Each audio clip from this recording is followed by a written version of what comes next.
일단 질의에 앞서서요. 제가 다른 거는 다 떠나서 좀 이해가 되지 않는 게 방금 첫 번째 질의 순서에서 이제 존경하는 주호영 원내대표님께서 선거를 앞두고 법무부 장관, 행안부 장관, 국무총리가 민주당 당원이면 안 되는 거 아니냐, 선거에 끼어들 위험이 있는 거 아니냐, 중립 지키는 게 중요한 거 아니냐 이런 말씀을 바로 직전에 하셨는데 지금 그 다음에 질의하시는 의원님께서 대통령과 청와대에다가 특정 정당의 내년 보궐선거 공천에 대해서 입장을 밝히라고 하는 거는 논리 모순 아닙니까?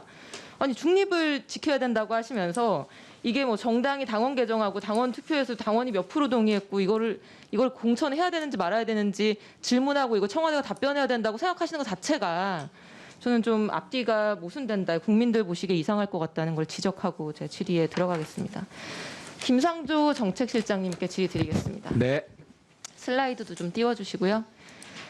지난주였죠. 문재인 대통령께서 2050년 탄소 중립 목표를 선언하셨습니다. 이에 대해서 국제사회 평가는 매우 긍정적입니다.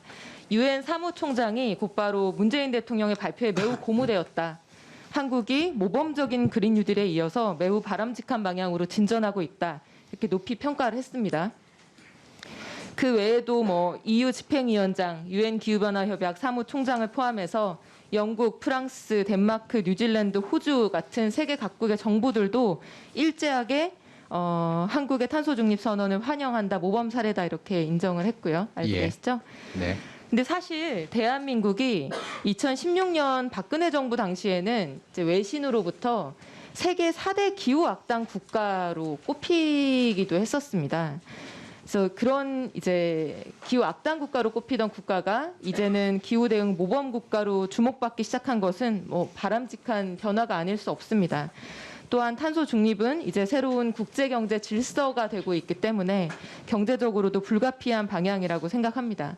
근데 어제 문재인 대통령께서 국무회의에서도 말씀하셨지만 2050년 탄소 중립을 실현하는 것은 결코 쉬운 일이 아닙니다. 예. 30년 후의 목표만 딱 발표를 해놓고 그에 맞는 중간 경로를 제시하지 못한다. 그러면 또 지난 정부 때처럼 말만 해놓고 아무것도 하지 않는다 이런 국제사회의 비난에 직면하게 될 텐데요. 이런 상황에서 가장 먼저 해야 될 일이 무엇이라고 생각하십니까? 예, 의원님께서 말씀하신 것처럼 대통령께서는 2050 탄소 중립을 목표로 나아가시다고 말씀하셨고 올해 말까지 유엔에 그 구체적인 내용을 이제 제출을 해야 됩니다. 그것과 관련해서 이 2050년까지의 어떤 단계별 목표 또는 그것을 추진하기 위한 전략을 지금 정부가 준비하고 있습니다. 예. 2030년 목표 강화가 굉장히 중요한 거죠. 2030년 NDC와 그다음에 부문별 이행 전략 같은 것도 정부 차원에서 지금 다 알겠습니다. 검토를 하고 있습니다. 이게 유엔 사무총장 환영 메시지에도 2050년 탄소 중립은 환영하는데 그 목표에 맞게 2030년 국가 감축 목표를 갱신해서 제출하는 것도 중요하다 이렇게 강조를 했었고요. 이게 5년에 한 번씩 재검토하도록 돼 있는데 올해 말까지가 그 기한입니다. 예. 근데 2050년 탄소 중립을 선언한 나라들도 일제히 사실 2030년 목표를 강화하고 있습니다. EU는 작년에 2050년 목표 탄소 중립 목표를 발표하면서 2030년 목표도 기존에는 1990년 대비 40% 감축으로 정했던 거를 55%로 하겠다고 상향을 한번 했다가 최근에는 또 환경장관회의를 열면서 60%까지 강화하는 내용을 합의했습니다. 그리고 지난 9월에 탄소 중립 목표를 발표한 중국까지도 중국이 이제 세계 온실가스 배출량 30%를 배출하는 1위 국가인데요. 2030년 목표 강화를 예정하고 있습니다. 2015년 목표를 제출할 당시에는 온실가스 배출량 정점을 어라운드 2030라고 해서 2030년 부근에 정점을 하겠다라고 했었는데 이번에 탄소 중립 목표를 발표하면서는 before라고 해서 2030년 이전에 어떤 정점을 달성하고 감축을 더 강화하겠다라는 거를 발표했기 때문에 실질적으로는 2030년 목표 강화하겠다는 걸 지금 밝힌 겁니다.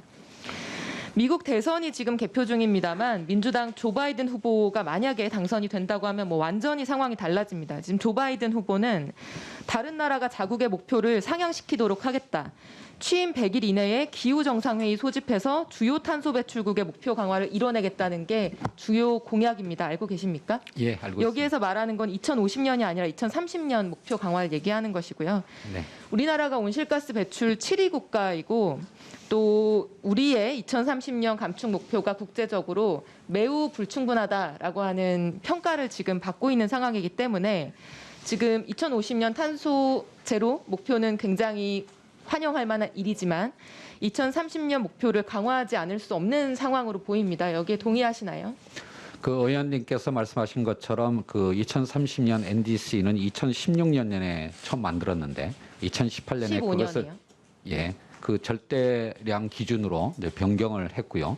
그리고 또 주기적으로 이것을 이제 갱신하도록 돼 있는데 이와 관련해서 여러 분야의 어떤 의견 수렴을 거쳐서 합리적인 어떤 방안을 찾도록 노력하겠습니다. 네, 논리적으로요. 지금 7억 톤 정도를 우리가 지금 배출하고 있고 2050년까지 이제 제로로 가야 된다라고 하면은 논리적으로 네. 2030년이 지금 이렇게 목표가 설정되어 있는데 이게 이렇게 가서 뚝 떨어질 수는 없는 거니까요. 네. 당연히 이렇게 2050년 제로 목표에 걸맞는 30년 목표가 노정되어야 되는 거는 논리적이기도 하고 경제적이기도 하고 현실적이기도 한 것 같은데 어떻게 생각하십니까? 그 어제 대통령께서 국무회의에서도 말씀하셨던 것처럼 2050 탄소 중립은 기후 위기에 대응하기 위한 그런 어떤 국제적 노력에 우리의 동참 의지를 밝히는 것이면서 동시에 우리의 산업 생태계 전반을 녹색 생태계로 전환하는 굉장히 도전적인 목표입니다. 네, 이와 그 관련해서 대통령께서 어제 이런 말씀도 하셨습니다. 예. 피할 수 없는 일이라면 끌려가기보다는 능동적이고 적극적인 자세로 과감하게 도전을 하자. 예. 그리고 온실가스 감축 목표도 재검토를 해달라 이렇게 주문을 하셨습니다. 네. 그래서 올해 말까지 이제 2030 감축 목표에 대해서 재검토를 적극적으로 해주시기 바랍니다. 예, 그 각 부처와 지금 정책실에서 그 내용들을 이제 검토하기 위한 작업을 치열하게 하고 있습니다. 솔직히 말씀드리면 원래 예정되었던 올해 6월달에 피포지 회의를 위해서도 정부 부처에서 여러 가지 검토를 해왔고요. 그런 어떤 정부 부처들 간의 논의와 협의를 거쳐서 조만간 의원님께 말씀드리도록 하겠습니다.